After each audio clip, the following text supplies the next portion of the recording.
It's Ashley from Nouveau Fiber Arts, and I'm going to show you how to knit a really easy cowl for your holiday gifts. This is a ball of 4 ounces of vegan cashmere that I spun up, and it is spun in a thick and thin, kind of a chunky worsted weight. I didn't measure the yardage because you can make this cowl with various types of yarn and sizes of yarn. So the first thing you want to do is make a slip knot. So just take the yarn and then pull this yarn through. And then this is a pair of size 15 points, and it's 16 inches long circular needles. And we'll take that loop and put it on that needle, like so, with the bottom right here. Now what I'm going to do is cast on 30 stitches.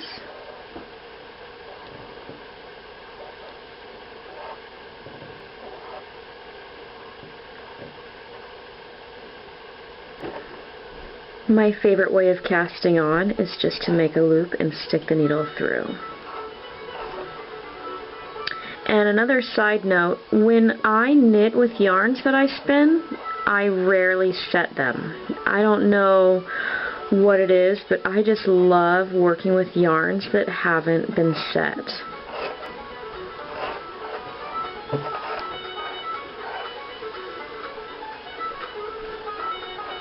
Side.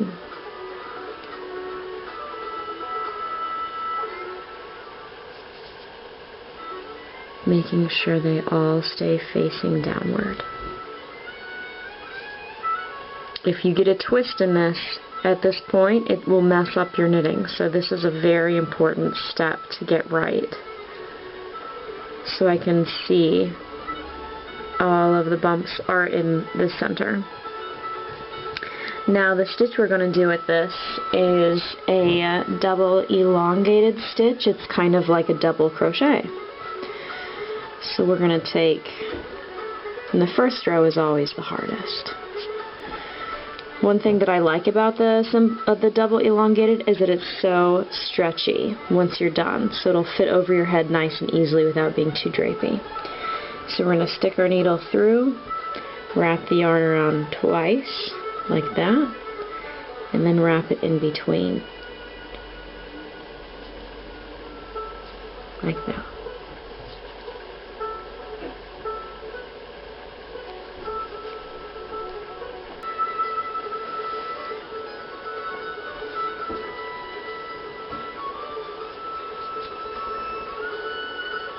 And you can see how quickly this works up. Okay, so here's the base, and it looks like we're all in the middle. And you can see the base is all in the middle as opposed to having like a twist like that.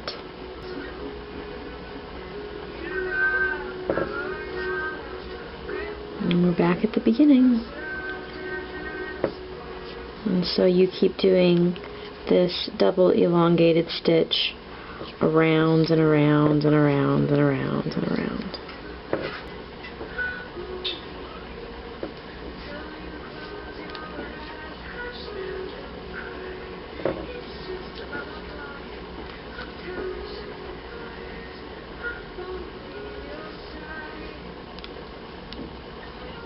And this cowl will stretch long ways and sideways. So it'll be able to stretch over your head, and you'll also be able to stretch it down around your neck. Which is why I like this stitch so much, is because it makes everything free size. It's like a one size fits all.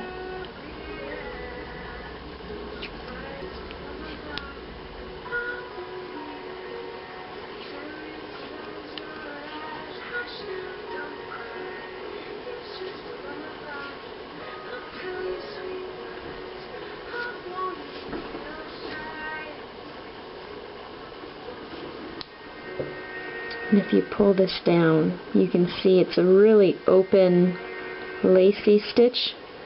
but you can still wear it where it's nice and warm. So that's what I like about this stitch, is that it just makes the whole thing look a lot more intricate than it actually is. And yet with this yarn and the way it hasn't been set, it just kind of scrunches all back together. So that's 2 rows. I mean, that's a lot of progress in 2 rows, and we haven't used that much yarn either. So I'm going to finish just going around and around with this same stitch, and I'll come back in a couple minutes and show you how to bind it off.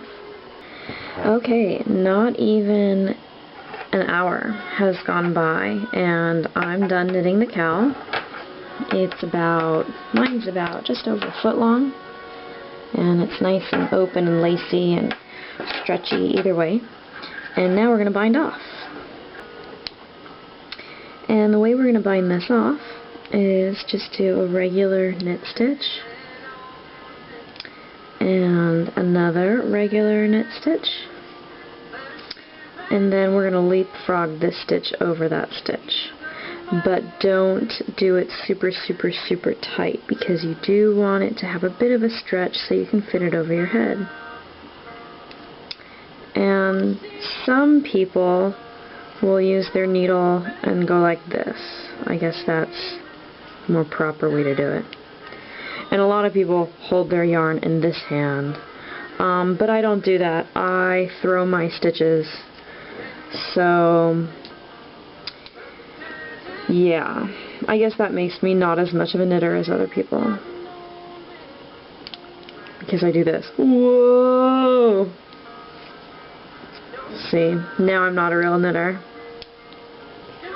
But it's okay. You don't have to be a real knitter to make wonderful things with needles and yarn. Sometimes I like to count how many rules I've broken whenever I make a piece. Let's see. First rule I broke, I guess, kind of could be that I made a yarn that was not the same thickness or evenness. Second rule I broke was that I didn't set it. Third rule I broke was that it's over twisted. And then I'm not even going to start counting the atrocious knitting rules that have been broken in this video tutorial. But I hope you have found it helpful in how to make a beautiful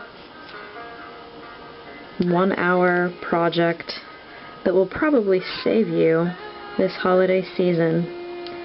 If you're super busy and don't have time to make sweaters for your whole family, why not do a couple cowls? And we're almost done binding off.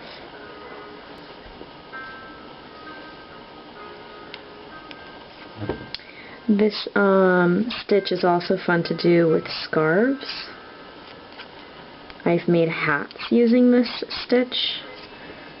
I want to try to make a pair of fingerless mittens with this stitch where you can put your thumb through any of the holes.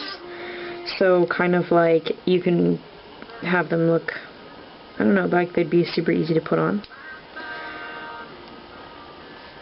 And let's see, how many stitches do we have left?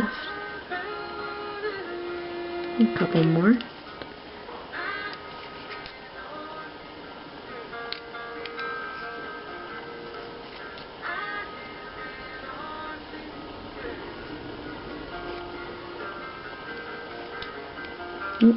Don't forget.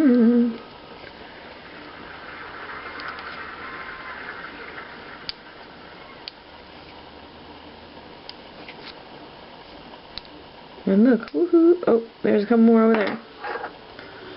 Come over here. That's the last one. 3 more. Good thing too, because I'm running out of yarn.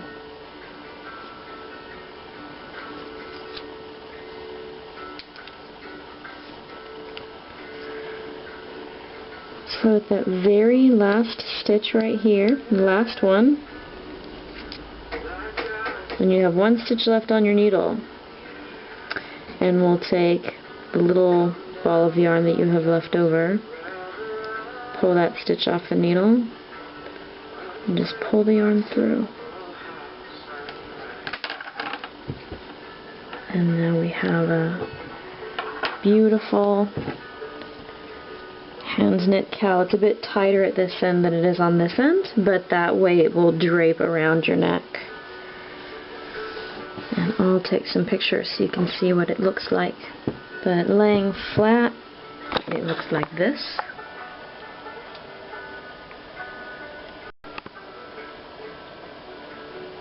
I just love the way this stitch works up.